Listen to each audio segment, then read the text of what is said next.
barnaamijkii sagaalaad ee barnaamijyadii taxanaha ahaa ee aanu kaga hadlaynay taariikhda Soomaalida.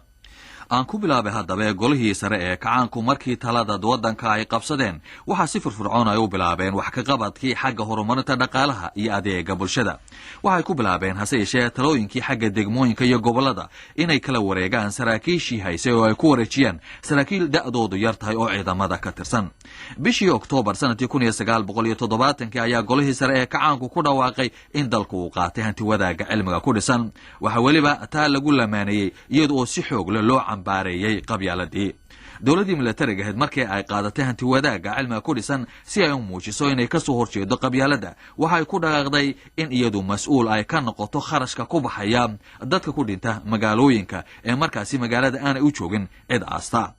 waxa iyadana la dhiirigeliyay in aan mag la kala qaadanin iyada oo la soo saaray sharci markaasi qofkii qof dila loo dilayo. xilligaasi waxa la gubay wax loo eekaysiiyey amaba laga dhigay inay yihiin qabyaaladii, musuqmaasuqii iyo eexashadii oo la aasay markii dambe.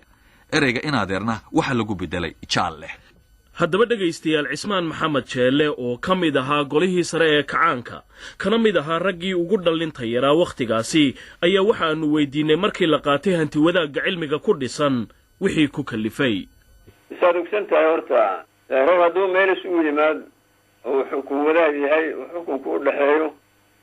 dee qasab ma horta dhammaan in la wada aaminsan yahay. fikrad kastoo la keeno dee kulley ma aha 100% in la wada aaminsan yahay. waxaa dhici karta daan markay qaban inay jireen waxna ugu kalifay anigu nin ahaan runtii ma arkaynin horanu ma arkaynin haddana mataqaanaa ku oran maayo waa jireen. marka aniga hadaad hayaan weydiiso wax lagu kalifay inay jireen ma qabo. ma ruushka la fahantiisu idin laha qaadanina sida aad sheegtay saaxiibada sida ay sheegeen wadankiinu diyaar uma he sidaas la igu yiri waa Allah naxariista Maxamed Siyaad nafsadiisa ayaan dhowr jeer ka maqlay. Cismaan Maxamed Jeelle waxa aan weydiinay oo kale dadkii Soomaaliyeed ee ay ugu dhawaaqeen golihii sare ee kacaanku qaadashada hanti wadaagu sida ay u arkeen. gudaha Soomaaliya hadaan horta ka bilaabo dadkeenu uma habaysnayn ama waxay arkayeen hanti wadaaga waxay arkayeen inay diin la'aan tahay. waana bad mooday fikradahooda kulley inay sidaa u dhaweed mar haddii anagu aan sii durugnay aan iri mataqaanaa waa hanti wadaaga cilmiga ku dhisan. su-aasha kale la isweydiin karaa waxa ay tahay wadamadii dibadda ee muslimiinta iyaguna sidee ayay ugu muuqatay Soomaalida hanti wadaaga cilmiga ku dhisan qaadatay. aan mar kale idinku celiyo Cismaan Maxamed Jeelle oo isagu ahaa ninkii loo xil saaray inuu soo qanciyo wadamada Carabta qaarkood. waxaanu yidhi haddii dawladda dibadda ama islaamka la yiraahdo horta waxaana ninkii golaha sare ay u direen dawladaha Carabta ayaa oo dhow dawladaha islaamka ah bal si uun loo qaboojiyo waxyaabihii ka yimid oo ka soo dhacay ma aanu fiicnayn marka laga reebo dalal ayaga u dhoodu hanti wadaag hore u qaatay.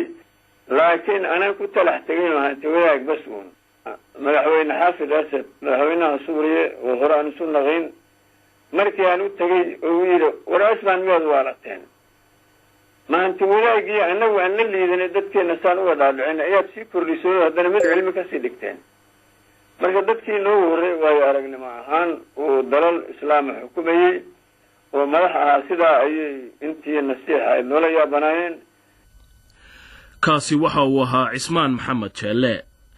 markii haddaba hanti wadaagga la qaatay ayaa isla markiiba waxa la bilaabay in la koolkooliyo Maxamed Siyaad Barre amaba magaciisa la dhiso sidii ka dhacaysay wadamadii kale ee hanti wadaagga ahaa. sawiradiisii ayaa meel walba lagu wareejiyay isaga iyo nimankii aabbayaasha u ahaa mabda'aasi ee Marx iyo Lenin. waxaana la tiriyay gabayo iyo heeso badan oo Maxamed Siyaad Barre lagu amaanayo. dhegeystayaal haddaba Maxamed Siyaad Barre amaantiisu ma koobnayn. waxa loo bixiyay magacyo badan oo ay ka mid ahaayeen aabbihii ummadda, aabbihii garashada iyo guulwada Siyaadba. askartii haddaba talada qabsatay waxay ururiyeen carruurtii agoon tahayd iyo kuwii iyaguna iska dabadyaalka ee aan haysanin cid kulaysa. waxaana la geeyey xeryo waxbarasho iyo taabaro lagu siiyo oo ay ku noolaadaan. xagaagii sanadkii 1972 waxaa la abuuray ciidamadii la odhan jiray guuloodayaasha oo badankoodu ahayn dadaan wax shaqo haynin oo suuqa laga soo ururiyey. markii haddaba la qaateen hanti wadaagga cilmiga ku dhisan maamulkii dhaqaalaha ee dalka dowladda ayuu gacanta u galay dowladdii milatariga ahayd ama kacaanka ahaydna waxa ay qaramaysay shirkadihii gaar ahaan loo lahaa iyo wax soo saarkii dhinaca beeraha waraysi uu b b c da siiyey maxamed siyaad barre wakhtiyadaasi oo lagu weydiiyey waxa dowladdiisu ay dadka baac mushtariga ugala wareegtay shirkadaha maxamed siyaad barre waxa uu ku jawaabay jaalle gabar baa walaalkeed naas ka qabtay waxay tidhi naaska walaalkay qabtay hadba waa saan ka dhigta waxaan haatan annagu leenahay markaanu taa yeelaynay ummadda soomaalida oo badan maslaxadeedaan ula soconnay marka haddee ninkii beecushariga ahaa waa hadba suu ka dhigta haddii uu taas u gartana waa nin fiican haddii uu keligay noolaada inta kale ha dhimato isu gartana isagay jirtaa laakiin annagu danu nagama hayso waxsaan ku leeyahay ninkii haddii xoolaha lahaana horey baanu la hadallo waxaanu nidhi u leexo xagga warshadaha oo annaguna aan kaala shaqayno oo dowladda nafteeda ha kaala qayb gasho oo sheer ha yeelato ama qaar ha yeelato kuwii shaqaalaha ahaana dowladda tanba shaqaalaa leh dowladda nafteedaba iyagaa leh shaqaalaha iskale iyo dhallinyarada yaa iskale dadka naga waaweynu bacdamaa ay yihiin dadkii carruurtaas aan sheegahaya dhalay danba annagana waajibkanaga wey inaan carruurtii korino oo weynayno oo iyaga mas-uulkii u gudbinno anaan annagu meeshii haysanin oo keligana anaan xukumin barnaamijkii qaramaynta ahaa ee ay ku dhaqaaqday xukuumaddii milatariga ahayd ee maxamed siyaad barre waxaa fikradaheeda waxqabad ay ku fulin jirtay barnaamijkii la odhan jiray iskaa wuxu qabso hase ahaatee amuurta ugu qiimaha badnayd ee ciidamadii talada dalka qabsaday ay fuliyeen oo laga yaaba inuu ruux kastaana ka marag furo waxay ahayd qoritaankii farta soomaaliga oo la qaatay xuruufta laatiinka sannadkii 1972 maxamed siyaad barre oo ka hadlayay in af soomaaliga la guddoonsaday in la qoro kahor intii aan la hirgelinin waxa uu yidhi gunnimo cilmiya ama tacliina wax afka hooye aan ahayn oo naga bixin karaa ma jiraan marka taas markaan garanayna cilmigii kale waa badan yahay waana ballaaran yahay wixii lagu baran karaa waa afka hooyo mid kale laguma baran karo taasa kaaga bixin karta jahaalada amaba adoonnimada cilmiga ka saari karta marka saa darteed afka hooyo ayaanu dhigaynaa waqtigii ku oran maayo barnaamijkeena iyo sadama dhigaynaa kumalihi waxaan ku lahayn waa wax ka dhaxeeya gudiyaalka ama dawladda ka dhaxeeya inay u fariistaan iyagu maalin hebla yiraahdaan oo gooyaan ma anigu kuma aan maalin hebla ku dhiimaayo laakiin waanu dhigaynaa kulligeennana walow aanaan gooynin maalin fulaan waa isku ogolnahay wax kale oo Soomaaliya ay uga bixi karto aqoon darrada ama gumaysiga cilmiga ay uga bixi karto afka hooyeen ma jiro marka waa dhigaynaa kaasi waxaa maxamed siyaad barre oo ka hadlayay qoritaanka afka Soomaaliga in ay ku talagaleen ay sameeyaan hadaba golihii sare ee kacaanku waxa uu ku dhaqaaqay inuu fuliyo sidii af Soomaaliga loo qori lahaa waxa markaasi la sameeyay gudidii ugu horeysay waxa ka mid ahaa gudigaasi loo xilsaaray arrintaasi oo tiradooda ahayd 22 Cabdi Daahir Afay oo imika degan wadanka Australia Yusuf Garaad oo wareystay mar sanadkii aynu ka soo gudubnay dhamaadkiisii booqasho uu ku yimi magaalada London ayaa waxa uu weydiiyay bal inuu ka warramo si kooban taariikhda af Soomaaliga cidii isku dayday in ay qoraan qaar ka mid ah waxaan ku jawaabay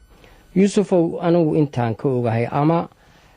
raggii aan soo wada shaqaynay far Soomaalidu muddo dheer bay soo qaadatay in la qoro rag badan baa isku dayay ilaahay naxariistii ha siiyo raallina ha ka ahaado Sheekh Yuusuf Kowneyn ayaa ugu horeeyay sida aan taariikhda ku maqlay ama ka sheeka qabo in af Soomaali waxa la yiraahdo bal horta uu qoraal gala ama cod yeesho ama wax lagu qabto waa ninka soo saaray alif la kordhabay alif la hoos dhabay alif la goday wuxuu isku dayay dadkii Soomaalida ah si uu quraanka u xafadsiiyo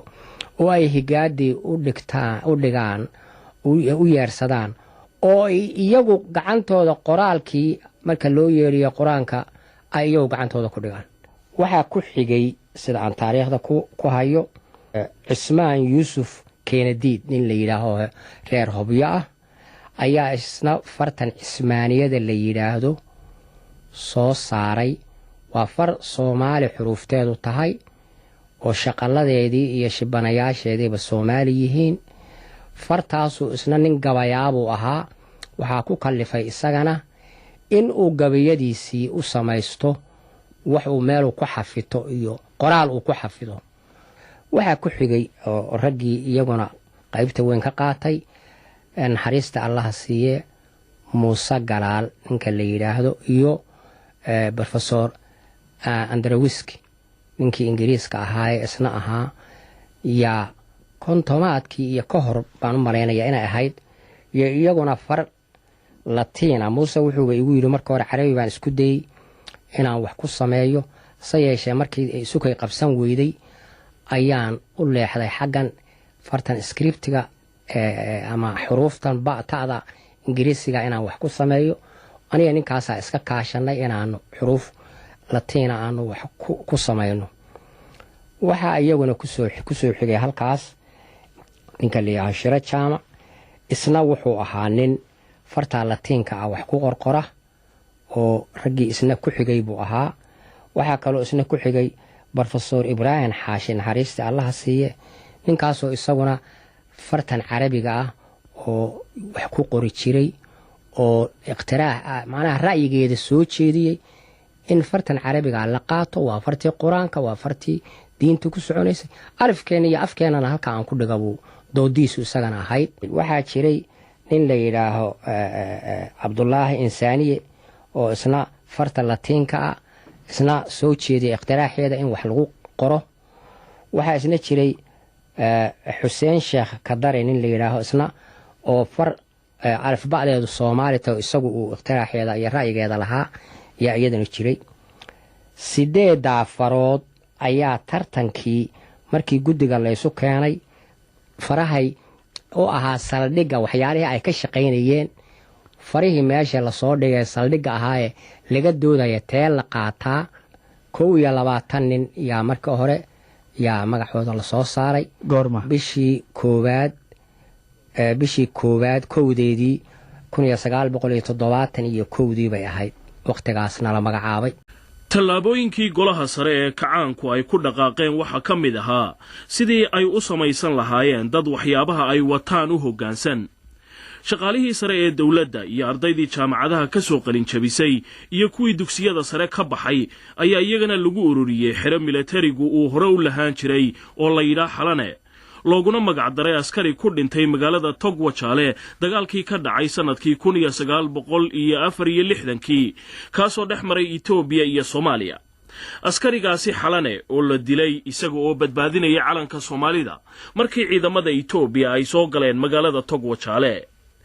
ciidamadii NSS-ta ee sirdoonka gudaha ayaa iyagana la sameeyey oo ruux walba isha ku hayay. wixii dallacaad iyo casilaad ahna waxa ay ku fadhiyeen wixii wara ee ay hadba soo gudbiyaan.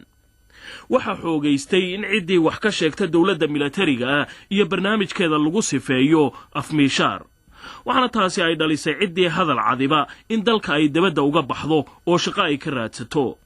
taasoo iyaduna keentay in maskaxo aqoon badan lahaa oo dalka waxu tari lahaa ay waddanka dabaddiisa u baxeen.